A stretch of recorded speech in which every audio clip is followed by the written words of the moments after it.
Good morning, everybody. I know a lot of you, Netta, have other people out there have today off and Monday off, so it's a nice 4-day weekend for them.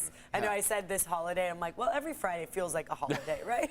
In this town, yeah. Yeah, in this town. I mean, I can tell just driving around through La Jolla, whoo, it is crowded. Oh, yeah. Yeah, even on the interstates coming from North County. Yeah, people are here. They're out and they're getting their Memorial Day fun started already, right? Getting those travel plans, getting together with everyone. For the rest of the country, though, weather-wise, not looking so hot, so that might be why our roads are so packed here. Yeah, we're pretty lucky here on the West Coast because all we're dealing with would be, a morning cloud coverage. That's it. So when that's the biggest problem we have here, it's not a problem at all. So we have the marine layer in effect again. Slight warming today. It'll feel a little bit warmer than yesterday. So sunshine for the afternoon. The live shot you're looking at, that's Lions Peak looking out east, where we initially just 20 minutes ago had that cool sliver of light, and now it's a little bit brighter ahead of the sunrise.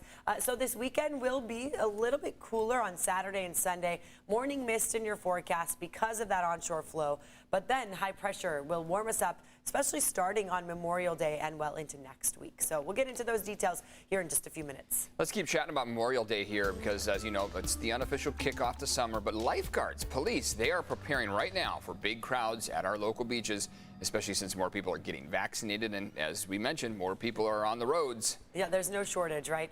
News 8's Chris Groh live in Ocean Beach, where the pier will partially reopen today, so that'll likely be a busy spot too. Good morning, Chris. Good morning, Eric and Netta. In fact, if you're playing News 8 bingo at home, we had travel yesterday and today we have the beaches. So make sure you're filling out your squares because we are hitting up all the little things that we were missing during the pandemic. We know that Ocean Beach Pier will certainly draw a crowd. Of course, so will our beaches. No alcohol on the beach, no glass, no smoking. If you're going to bring trash, take it with you when you leave or put it in a trash can. You'll be looking at a citation if you're in violation. And so as you heard there from lifeguards, we also heard from police yesterday, and the feeling is with vaccinations up and restrictions down, the expectation is that we are going to see thousands of people at our beaches this Memorial Day weekend, sort of a pre-pandemic sight. You'll also see police on foot, bike, patrol cars, motorcycles, every way possible, trying to make sure that people are following the rules. Lifeguards going to be busy too, especially because of the rip currents and the conditions that they'll be seeing. And with so many people out on the beaches, you got to keep your eyes peeled to make sure that those crowds aren't getting too big and that people are staying safe. Now, as for the pier, that is, again, of course, going to be one of the big things this weekend as well too.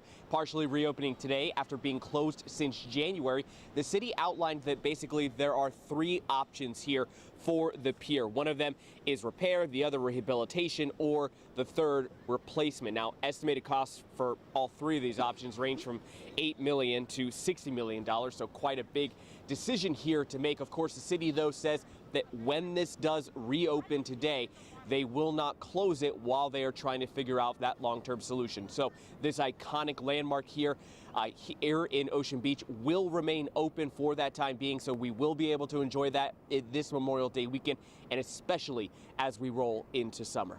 Eric and Netta. All right, Chris, thanks for that. And if you need a little motivation to get a shot, well, the state is offering something you may find tempting. Yeah, California is spending more than $116 million, hoping to encourage people who are still unvaccinated to get their shots.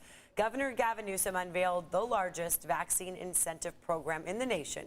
Prizes range from $50 gift cards to 10 grand prizes of $1.5 million going to each person.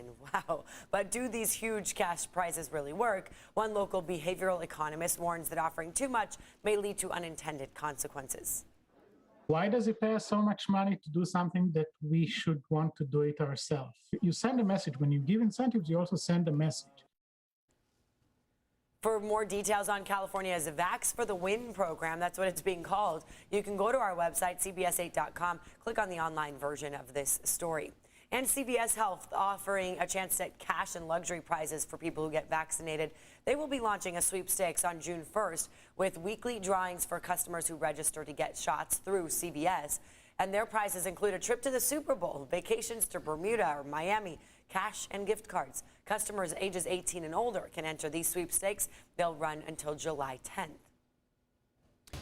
We're learning more about what may have led a gunman to kill 9 of his co-workers at a rail yard in San Jose. A federal official told CBS News U.S. Customs officers had previously detained the gunman after a trip to the Philippines in 2016. They noted he professed a hatred of his workplace and was carrying books about terrorism. It will take days to process the crime scene. Police are also obtaining warrants to search the gunman's emails, phones, texts, and social media accounts. Congress appears to be stalling on the creation of a commission to look into the reason for the January 6th attack on the U.S. Capitol. The Senate went home without voting on the bill yesterday. The mother of fallen U.S. Capitol officer Brian Sicknick and his girlfriend met with several Republican senators urging them to vote yes.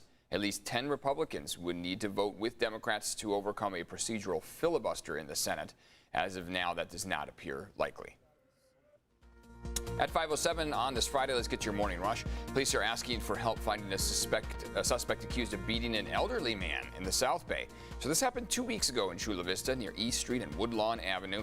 Police say he hit 2 people, including a 76-year-old man who he continued to attack before leaving the scene. Police describe the suspect as white or Hispanic, 5'8" to 5'10", and 145 pounds. He was seen wearing a red shirt, jeans, white socks, and no shoes. Take a look at your screen.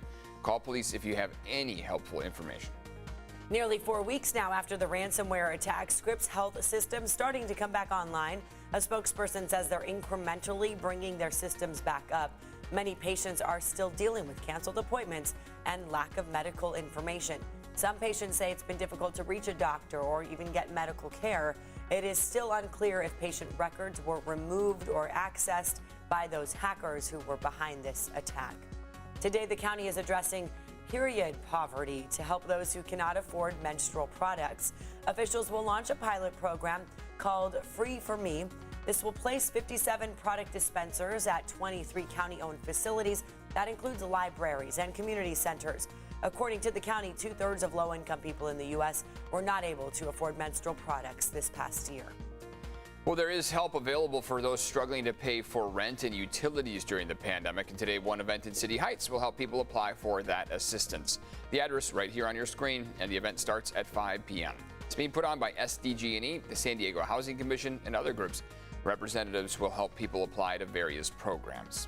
5:08, that is the morning rush. Why don't we get a check on our forecast here? The Friday before Memorial Day, a lot of people are going to be hitting the roads and our beaches here. Yes, they sure are, and they may be going to places like SeaWorld as well. And, you know, at the top of the show here at 5 a.m., we mentioned the holiday. Well, hey, look, it's Christmas year-round at SeaWorld. Here's our lit-up tree there, and this is the view from Mount Soledad. So you can actually see parts of SeaWorld, and you can kind of see that shine. It's hard to tell on this monitor, but the bay right there in front of SeaWorld, of course. And right now, along the water, 62 degrees. We are waking up to morning marine layer cloud coverage again, but it does look like all of that's going to burn off pretty early, between 8 and 9 o'clock this morning. So right now we're in the 50s, some 40s here. Places like Ramona, it's a little bit cooler than it was at this time yesterday, but overall, kind of a similar start to yesterday. We have that added moisture, that higher relative humidity. 80s and 90s feels pretty comfortable. You don't have to put on as much lotion as when we get things like Santa Ana winds. But overall, keep in mind the tops of our mountains, places like Palomar, that is still very dry, 11% relative humidity. So we're getting more moisture thanks to the overall onshore flow. You can't quite see it here. Our wind streams are not as impactful this morning because there's just a really weak wind going on. But what's going to happen would be winds increasing, especially on our mountains and then east of our mountains. And that's going to happen later today and then again tomorrow afternoon. So you see the yellows, the oranges, the reds. That's an increase in our fire danger, the potential for a fire to spread. So we'll continue talking about that throughout the day because that is something to note, especially because it is a holiday weekend. We have so many people perhaps going outside, hiking, camping, things like that.